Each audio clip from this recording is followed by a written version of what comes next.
On the day I'd planned a dream vacation to Santorini, Greece, I got a call from my daughter.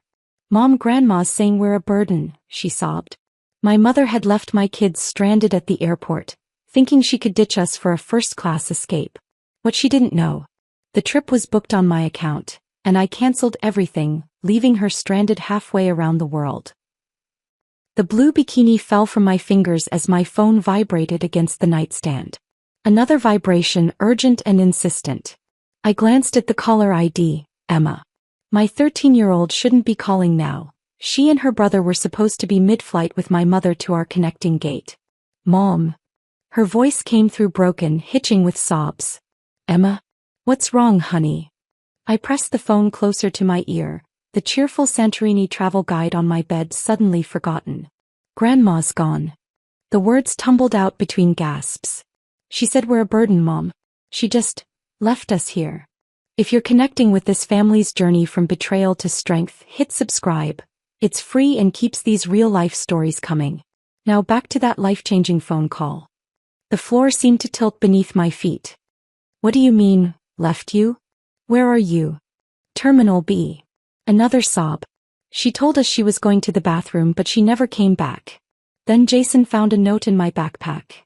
My son's voice came through in the background. "She took her suitcase too, Mom." I glanced at the clock. 1:42 p.m. Their connecting flight to New York was scheduled for 3:15, where I would meet them before we all boarded for Greece. The international portion was booked under my account, my treat. The vacation we'd planned for months, my attempt to heal our family after the divorce finalized 6 months ago. Listen to me very carefully.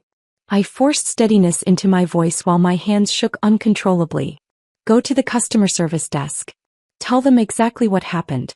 I'm leaving right now and I'll be there in 40 minutes. Mom," Grandma said. Emma's voice cracked. "She said now that you're divorced, you'll just drain her savings and that she's not letting us ruin her retirement." Something cold and sharp twisted in my chest. "That's not true, sweetheart. None of that is true. But why would she just leave us?" The raw hurt in my daughter's voice scraped against my heart. I swallowed back the storm building inside me. "I don't know, but we're going to figure this out together." "Is Jason with you?" "Yeah." "Put me on speaker." I heard the subtle shift in audio. "Jason, you're 15. I need you to be the big brother right now. Get to customer service and stay together. Don't talk to strangers." "I'm coming." "Okay, Mom." His voice sounded smaller than usual. "But what about Santorini?" "One problem at a time," I said, already shoving essentials into my purse. "We'll sort everything out when I get there." I ended the call and stood paralyzed for exactly 3 seconds before rage and fear propelled me into action. My mother had abandoned my children, her own grandchildren, at an airport. The same woman who'd criticized my parenting since the day Emma was born, who'd made passive-aggressive comments about my frivolous spending since Mark left me for his 27-year-old paralegal. As I raced down the stairs, fragments of recent conversations with my mother resurfaced with new meaning. Her insistence on separate flights now seemed calculated rather than practical. "I'll take the kids early so you can finish packing," she'd said with that tight smile that never reached her eyes. The way she'd questioned my financial decisions last Sunday over dinner. "A trip to Greece seems extravagant for someone newly divorced, don't you think, Rachel?" I defended myself then, explaining how I'd saved for this trip for years, how the divorce settlement had been fair, how I wanted to give the kids something positive after watching their father build a new life without us. My car engine roared to life as another memory surfaced. My mother asking to use my laptop 3 nights ago to check the weather in Santorini. Had she been accessing my travel account then? The 38-minute drive to the airport became a blur of honking horns and yellow lights. My hands gripped the steering wheel until my knuckles blanched white, my mind racing faster than my sedan. I called Emma twice more during brief stops at red lights. The second time she confirmed they'd reached customer service. A kind woman named Brenda was helping them. Security had been notified about the abandoned minors. Abandoned. The word tasted like copper in my mouth. Traffic snarled near the airport exit. I hammered my palm against the steering wheel, my composure fraying as precious minutes ticked away. My children were alone, confused, hurt, and all because my mother had decided we weren't worth her time or support. Mark's voice echoed in my head from our last argument. "Your problem, Rachel, is that you never stand up to your mother. He'd said it after she'd rearranged our kitchen without permission, claiming my organizational system was impractical for a busy family. I'd let it go as I always did to keep peace. Peace at what cost? I finally reached short-term parking and didn't even wince at the exorbitant rates. I grabbed my purse and ran through the parking garage toward Terminal B. My sensible flats slapped against concrete, my breath coming in short gasps that had nothing to do with exertion and everything to do with panic. The terminal doors slid open, welcoming me into the chaos of announcements, rolling suitcases and harried travelers. I scanned the signs, spotted customer service and made a beeline through the crowd. And then I saw them, my children huddled together on plastic chairs beside a desk. Emma's face was blotchy from crying, her dark hair falling from its ponytail. Jason sat with unnatural stillness, his lanky frame hunched protectively toward his sister, looking far older than 15. Mom. Emma spotted me first. She launched herself into my arms with such force I nearly stumbled backward. Jason approached more slowly, relief evident in his softening posture. She's really gone, Mom. Security checked the cameras. She boarded a direct flight to Athens 20 minutes ago. The customer service representative, her name tag confirmed she was indeed Brenda, approached with a sympathetic smile and a tablet. Ms. Mitchell? We've been taking care of your children. If you could just verify some information. I nodded, one arm still wrapped around Emma's shaking shoulders and accepted the tablet. But as I glanced down at the screen, the email notification banner at the top of my phone caught my attention. Your upgrade to first class has been confirmed. I hadn't requested any upgrade. The pieces suddenly locked into place with devastating clarity. My mother hadn't just abandoned my children. She'd used my account to upgrade herself to first class on her escape flight, leaving all of us behind. Ms. Mitchell. Brenda's voice seemed to come from far away. Are you all right? I wasn't. Not even close. But my children were watching, their faces reflecting my own shock and hurt. Yes, I lied, squeezing Emma closer. We're going to be just fine. But as Jason placed a crumpled note in my free hand, my mother's handwriting unmistakable with its perfect penmanship, I knew nothing would ever be fine between my mother and me again. I smoothed out the crumpled note with trembling fingers, my eyes scanning the familiar handwriting that had once signed my school permission slips and birthday cards. Rachel, this arrangement isn't working. I won't be financing your post-divorce lifestyle or becoming a burden bearer for your children. You've always been irresponsible with money, and I refuse to let you drain what I've worked my whole life for. Don't try to contact me in Greece. Mom. The fluorescent airport lights suddenly seemed too harsh, the terminal noise fading to a distant hum as I read the words again. Not only had she abandoned 2 minors, she'd planned it. Ms. Mitchell. Brenda's gentle voice pulled me back. Airport security would like to speak with you. They've reviewed some footage that might help clarify the situation. I folded the note carefully and slipped it into my pocket. Of course. Emma clung to my side as we followed Brenda through a series of corridors. Jason walked slightly ahead, his shoulders rigid with an anger I'd never seen in him before. She told us she needed to use the bathroom, he said without turning around. Said we should wait by the gate and she'd bring back snacks. She hugged us goodbye, Emma added quietly. I didn't know it was goodbye. The security office was surprisingly calm compared to the bustling terminal. A middle-aged man with kind eyes introduced himself as Officer Reyes and gestured for us to sit. We've pieced together what happened, he said, turning his computer monitor so we could see. This is your mother arriving with your children at 11:43 a.m. The security footage showed my mother guiding Emma and Jason through the terminal, her designer luggage rolling behind her. They looked so normal, a grandmother traveling with her grandchildren. At 12:17 she tells them to wait at gate B22 while she uses the restroom. Officer Reyes clicked to another camera angle. Instead she goes directly to customer service. The footage showed my mother approaching the counter, gesturing animatedly to the agent. She claimed there was a family emergency and she needed to change her flight immediately, Officer Reyes explained. She showed them something on her phone, we believe it was your account information, and requested an upgrade to first class on the direct Athens flight, claiming the change was pre-approved by the account holder. My stomach twisted. She used my information to upgrade herself? Officer Reyes nodded grimly. The charge went through on your account. The agent had no reason to suspect anything was amiss. But that's not even the worst part, he continued, clicking to another timestamp. We checked previous footage. Your mother has been to this airport 3 times in the past 2 weeks, each time speaking with different agents about itinerary changes. The screen showed my mother on different days, always alone, always at the customer service desk. She was planning this the whole time, I whispered. It appears so, Officer Reyes agreed.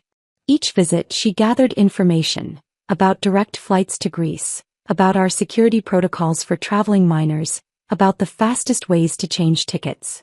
A desk phone rang and another officer answered it before approaching us. Ms. Mitchell? We've located a witness, the barista from the coffee shop near Gate B22. She overheard your mother tell your children she'd be right back. She became concerned when she saw the children alone for over 30 minutes and eventually approached them. Lily, Emma said suddenly. She gave us free hot chocolates and helped us call you. I'd like to thank her, I said, my voice cracking. Officer Reyes nodded. She's still on shift. I can arrange that. As we walked through the terminal again, I tried to process the calculated nature of my mother's betrayal. This wasn't a spontaneous decision or a momentary lapse in judgment. She had methodically planned to abandon my children after using my own account to secure her luxury escape. The coffee shop was quieter now. The afternoon rush subsided. A young woman with a nose ring and kind eyes spotted us and immediately came around the counter. You must be the mom, she said, extending her hand. I'm Lily. Thank you for helping my children, I managed, squeezing her hand perhaps too tightly. Lily shook her head. I couldn't believe what I was seeing. Your mother-in-law seemed so. Mother, I corrected automatically. She's my mother. Lily's eyes widened slightly. I'm so sorry. That's worse somehow. What exactly did you see? I asked. She was sitting with them, Lily explained, gesturing to a table by the window. I served them all about an hour before everything happened. She was checking her watch constantly, seemed agitated. Then she got a text message, stood up abruptly, told the kids she needed the bathroom and would bring back snacks. But she took her carry-on with her, which seemed odd. Did you hear anything else? Officer Reyes asked. Lily hesitated. She was on the phone earlier. I heard her say something like, I deserve this after everything I've done for her, and she'll figure it out eventually, she always does. Each word was another shard of glass in my heart. My mother hadn't just abandoned my children, she'd convinced herself she was entitled to do so. There's one more thing, Officer Reyes said as we walked back toward the main terminal. We contacted the airline. Your mother's flight to Athens is currently over the Atlantic. She'll land in approximately 7 hours. What happens then? I asked. That's largely up to you, he replied carefully. This is a complicated situation. Technically, she didn't break any laws. She left minors in a supervised public space and knew you were coming to get them. Morally reprehensible, yes, but legally ambiguous. Jason, who had been quiet for some time, suddenly spoke up. Can we see what else she's done with Mom's account? I pulled out my phone and opened my travel app, Jason and Emma leaning in to see. 3 new notifications awaited me. The first-class upgrade confirmation, a booking for a beachfront villa in Santorini, and a spa package at one of the island's most exclusive resorts. She used my account to book herself a luxury vacation, I said numbly. Everything we were supposed to experience together, she's planning to enjoy alone. Emma's face crumpled. She never wanted to come with us, did she? I pulled her close, the truth settling over us like a heavy blanket. I don't think so, honey. Officer Reyes cleared his throat. Ms. Mitchell, I've seen a lot in my years here, but this ranks among the most calculating incidents involving family members. Your mother didn't just leave your children.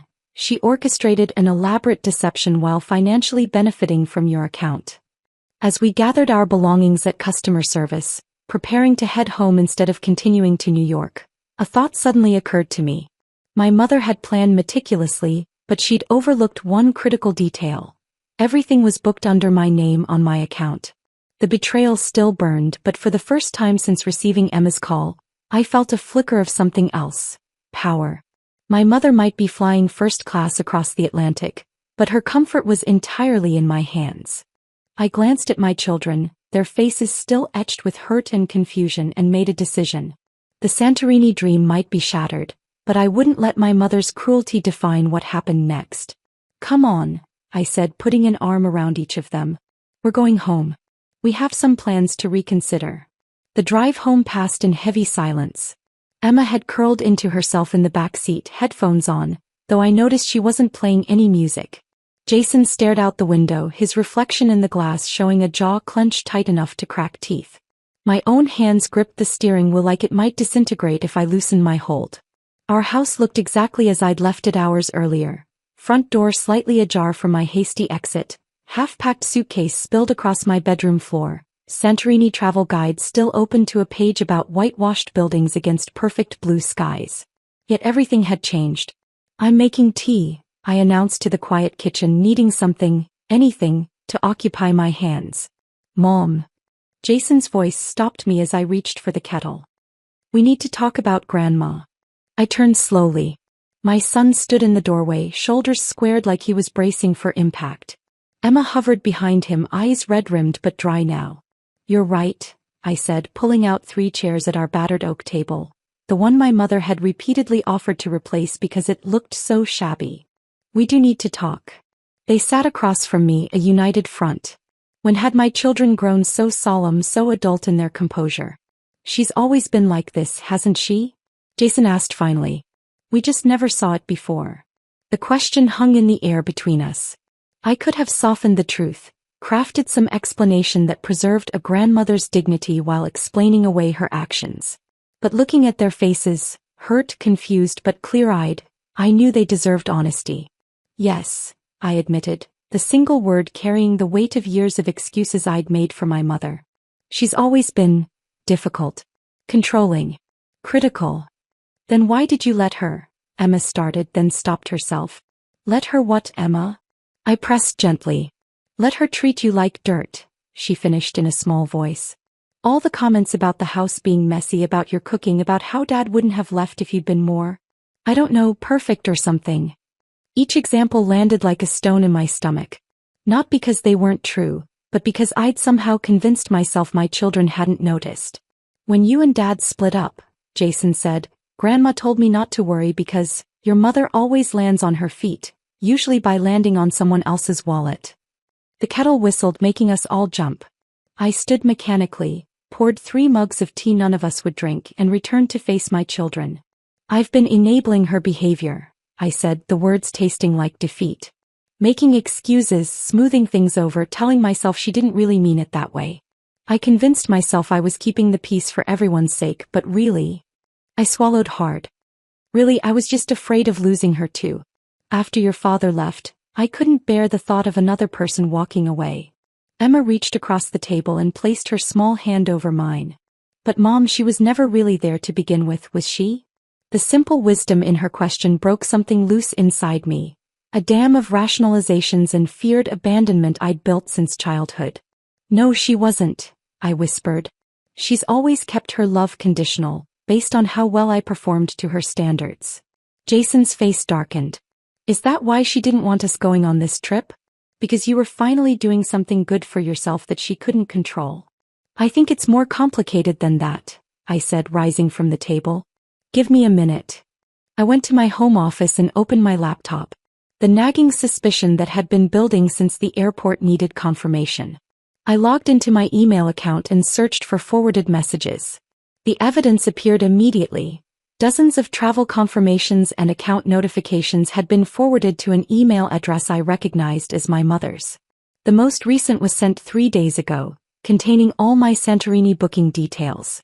My hands shook as I scrolled through my sent folder. She hadn't hacked my account.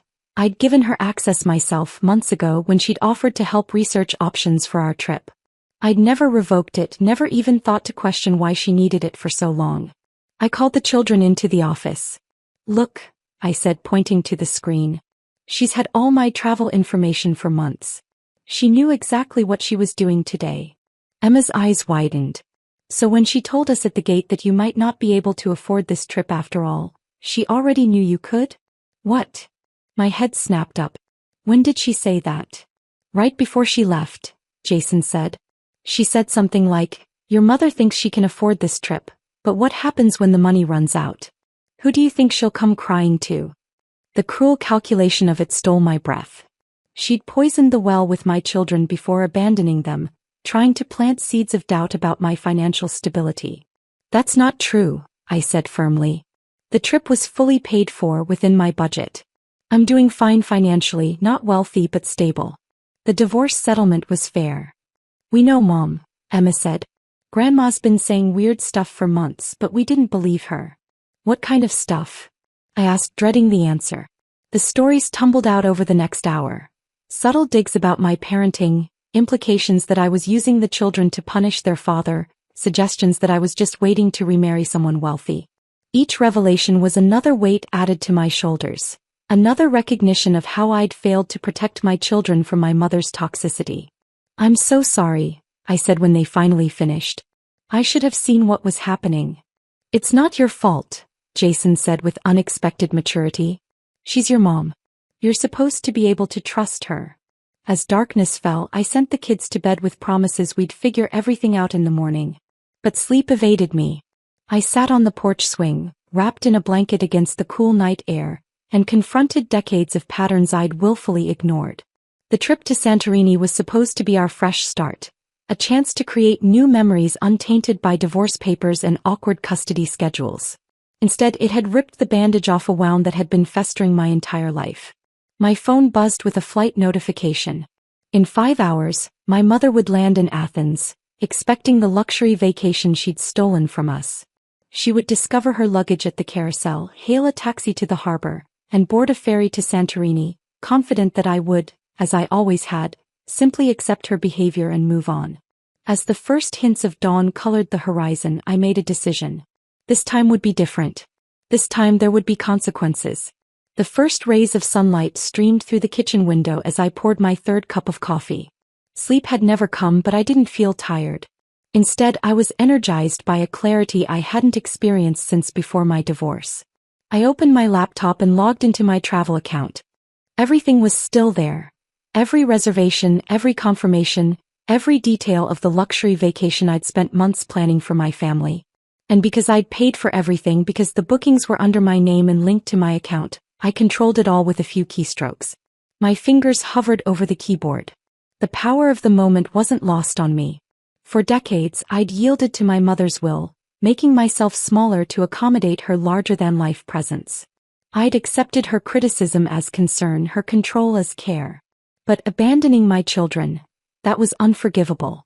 I clicked on the first reservation, the 5-star villa in OIA, perched on the caldera with a private infinity pool and breathtaking sunset views. The pictures showed whitewashed walls, blue domes, and bougainvillea cascading over stone terraces. $4,300 for the week, a splurge I'd justified as necessary healing after the divorce. I hit cancel reservation. A warning appeared. Are you sure? This cancellation cannot be undone. I clicked yes. The confirmation popped up instantly. Your reservation has been canceled. A refund will be processed to your original payment method within 3 to 5 business days. Something shifted inside me, a tension I hadn't realized I'd been carrying. I moved to the next booking, a private sunset catamaran cruise around the island with dinner and wine tasting. The guided tour of ancient Akrotiri. The airport transfer service in Santorini. With each cancellation, my breathing became easier, as if I was cutting cords that had been constricting my chest. I pictured my mother arriving at the Athens airport, smugly considering her successful escape, expecting everything to unfold according to the plan she'd stolen from me. Jason wandered into the kitchen, hair rumpled from sleep. He watched silently as I methodically erased our vacation plans. "What are you doing?" he asked finally. "Setting boundaries," I replied, clicking cancel on the island-hopping day tour. He pulled up a chair beside me. "You're canceling everything?" "Everything she was planning to use," I clarified. "She's currently over the Atlantic. When she lands, she'll have no hotel, no transportation, no tours. Nothing." Jason's eyes widened, then a slow smile spread across his face, the first I'd seen since yesterday's chaos. "She's going to freak out." "Probably." I canceled the dinner reservation at the exclusive Cliffside restaurant. Good, he said with unexpected firmness. She should. Emma appeared in the doorway, still in her pajamas. What's happening? Mom's canceling Grandma's vacation, Jason informed her. Emma approached cautiously as if the laptop might bite. Can you do that? I can, I said, showing her the screen. Everything was booked on my account. It's all in my name. He stared at the screen, then at me. So she'll have nothing when she gets there? Nothing I paid for, I confirmed, canceling the ferry tickets from Athens to Santorini. Emma sat down heavily. Wow. I paused my cancellation spree to look at my children. Is this okay with you both? I know she's still your grandmother. They exchanged a glance I couldn't quite interpret. She left us at the airport, Mom, Jason said flatly. She said we were a burden. Emma nodded. And she's been saying all those awful things about you. She deserves it. Reassured, I returned to my task. The final and most crucial cancellation remained. My mother's return flight from Greece to the United States. This was the nuclear option. Without it, she'd be truly stranded overseas. My finger hovered over the button. Do it, Jason whispered. I clicked cancel. Reservation canceled. Refund processing. I sat back, staring at the screen. I just canceled every aspect of a luxury vacation my mother thought she was going to enjoy at my expense. The realization was dizzying, terrifying, and strangely exhilarating. What happens now? Emma asked. Now, I said, opening my phone's message app. I let her know. I composed a text message, reading it aloud as I typed. Enjoying the view from Terminal B? The kids and I were. By the way, I've canceled all reservations made on my account. Have a nice trip. That's ice cold, Mom, Jason said, but he was grinning. I looked at my phone's flight tracker. My mother's plane would land in Athens in approximately 1 hour. I scheduled the text message to deliver upon her arrival, when she'd be turning on her phone, expecting confirmation of her luxury shuttle service. With the final click, a strange peace settled over me. I'd spent years believing I needed my mother's approval, that keeping peace was worth any personal cost. Now, with a few decisive keystrokes, I'd drawn a line she couldn't cross again. Are we still going on vacation? Emma asked after a long silence. I closed my laptop. Not to Santorini. Not right now. But maybe somewhere else, just the three of us. Somewhere without Grandma, Jason added. Definitely without Grandma, I agreed. We ate breakfast together, the conversation lighter than it had been in months. Both kids seemed different somehow, as if seeing me stand up to my mother had changed something fundamental in our family dynamic. My phone pinged with a notification. The refund for the villa had already been processed. $4,300 back on my credit card. The other refunds would follow soon. Money that could fund a different kind of vacation, one untainted by manipulation and betrayal. You know she's going to call as soon as she gets that text, Jason said, loading dishes into the dishwasher. I know, I replied. I'm counting on it. Emma looked worried. Are you going to answer? I considered the question. For decades, I jumped whenever my mother called, prioritizing her needs and demands over everything else. That pattern ended today. No, I said finally. I'm not. At least not right away. She needs to understand that things have changed. The flight tracker updated. My mother's plane had begun its descent into Athens. Soon she would discover the consequences of her actions. As I helped my children clean up from breakfast, I felt lighter than I had in years. The Santorini vacation was gone, but something more valuable had taken its place. My power, my voice, my willingness to protect what mattered most. My phone buzzed with a delivery confirmation for my scheduled text. It had begun. The first voicemail arrived exactly 17 minutes after my text was delivered. Rachel, this is outrageous. I've just landed and there's no car service. Call me immediately. The second came 11 minutes later. I don't know what game you think you're playing, but I've just been informed that my hotel reservation doesn't exist. Fix this now. By the third call, her voice had lost its imperious edge, replaced by something I'd rarely heard from my mother. Panic. Rachel, please. I'm stranded at the Athens airport. My return flight is gone. Everything is gone. I don't understand why you're doing this to me. I played each message on speakerphone at the kitchen table, my children listening with expressions that shifted between vindication and unease. 7 calls in total, tracking my mother's journey from outrage to desperation. Is she really stuck there? Emma asked after the final message, which had dissolved into tearful recriminations. Not entirely, I explained, setting my phone down. She has her credit cards and passport. She can book her own flight home, find her own hotel. She's just never had to solve her own problems before. Especially problems she created, Jason added, though I noticed he was chewing his lower lip, a habit from childhood that emerged when he was conflicted. Are you both okay? I asked carefully. It's all right to have mixed feelings about this. Emma plucked at a loose thread on her sleeve. I feel bad for her, but also, she deserved it? Is that terrible? No, honey. It's honest. I reached across the table to squeeze her hand. Actions have consequences. For once, your grandmother is experiencing the consequences of hers. My phone buzzed again, an incoming call, not a voicemail. My mother's name flashed on the screen. All three of us stared at it until it went silent, then immediately began ringing again. You don't have to answer, Jason said. I know. I took a deep breath. But I think I'm ready to. I picked up the phone and put it on speaker. Hello, Mother. Rachel. Her voice was raw, tearful. How could you do this to me? The familiar guilt stirred reflexively, but I pushed it aside. How could you abandon your grandchildren at an airport? I didn't, she began automatically, then stopped. They were in a safe place. I knew you were coming. You left two minors alone in an international airport after telling them they were a burden, I said evenly. You used my account to book yourself a luxury vacation at my expense. I deserve a vacation, she said, a hint of her usual defiance returning. After everything I've done for you. What exactly have you done for me, Mother? The question silenced her instantly. Criticized my parenting? Undermined my confidence? Told my children I'm financially unstable? Emma and Jason exchanged a glance, clearly surprised by my directness. Silence stretched across the international connection. When my mother finally spoke, her voice was smaller. I need to come home, Rachel. Then book a flight, I said simply. You have the means. With what money? I budgeted for this trip assuming everything was paid for. I almost laughed at the absurdity. You budgeted for a stolen vacation? Another long pause. I've found a flight, she said finally. It leaves tomorrow morning, but it's expensive. That sounds like a problem you created for yourself.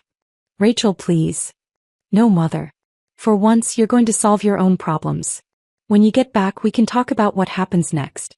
But things will be different going forward. I ended the call before she could respond. My hands were trembling, but not from fear, from a strange, fierce joy. For the first time in my adult life, I'd spoken to my mother as an equal, not as a perpetual disappointment seeking approval. That was... Jason seemed at a loss for words. That was awesome, Emma finished for him. I smiled, the tension ebbing from my shoulders. It felt pretty good. Later that afternoon, while the kids were upstairs sorting through the clothes they'd originally packed for Santorini, I checked my bank account. The refunds had all processed. Nearly $9,000 returned to my credit card. Money that had been earmarked for creating memories, for healing our fractured family. On impulse, I opened my laptop and searched for beach rentals within driving distance. A modest cottage appeared on the screen, nothing like the luxury villa in Santorini, but charming in its simplicity. Available starting tomorrow, 3 bedrooms, private access to a quiet stretch of shore. I booked it immediately. When I called the kids downstairs to share the news, their initial excitement was tempered with caution. Is Grandma going to come? Emma asked, the question hanging heavily between us. No, I said firmly. This trip is just for us. Our fresh start. The relief on their faces confirmed I'd made the right decision. We left early the next morning as my mother's return flight was departing Athens. The irony wasn't lost on me. As she began her journey back to a relationship forever altered, we embarked on a new chapter of our own. The beach cottage was exactly what we needed. Simple, peaceful, far from the glamour of Santorini, but perfect in its own way. The first evening, we walked barefoot along the shore as the sun dipped below the horizon, casting long shadows across the sand. Do you think Grandma's okay?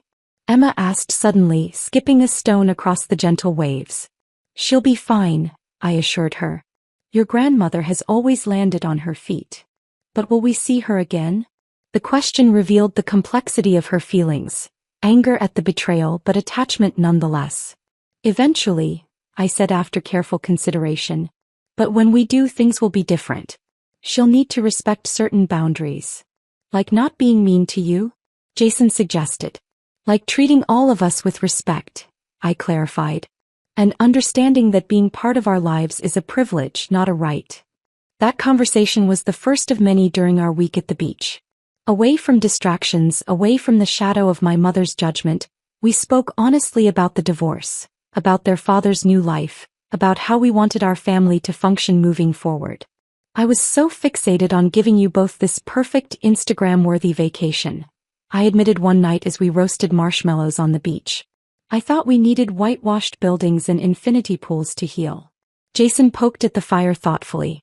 This is better, though. Emma nodded in agreement. It's real. By the time we returned home, my mother had left 17 more messages. The last one was different from the rest. Less demanding, more reflective. I understand if you need time, she said. When you're ready to talk, I'll be here. 6 months passed. Seasons changed. The kids settled into new routines at school. I received a promotion at work that my mother knew nothing about. Small victories accumulated into a life that felt increasingly my own. When I finally agreed to meet her for coffee, it was on my terms at a neutral location. She looked older somehow, diminished, but her eyes still held that familiar sharpness. Thank you for seeing me, she said as I sat down. I'm not here to rehash everything, I told her. I'm here to establish how things will work going forward if you want to be in our lives. To my surprise, she nodded. I've had a lot of time to think. So have I replied, opening the notebook where I'd written my non-negotiable boundaries. The conversation wasn't easy. Old patterns threatened to reassert themselves. But something fundamental had shifted between us. My willingness to walk away gave me a strength she couldn't dismiss. We didn't solve everything in that single meeting, but we made a start. A relationship built on mutual respect rather than obligation. A connection defined by choice rather than guilt. As I drove home afterward, I realized the failed Santorini trip had given us something far more valuable than Mediterranean sunsets or infinity pools. It had given us truth. Painful, necessary truth that cleared away decades of pretense. Paradise interrupted had become paradise redefined. If this story of a mother finding her voice and rebuilding stronger boundaries touched you, hit subscribe for more journeys of family healing and personal growth. Your support helps share these stories of transformation with others who might need them most.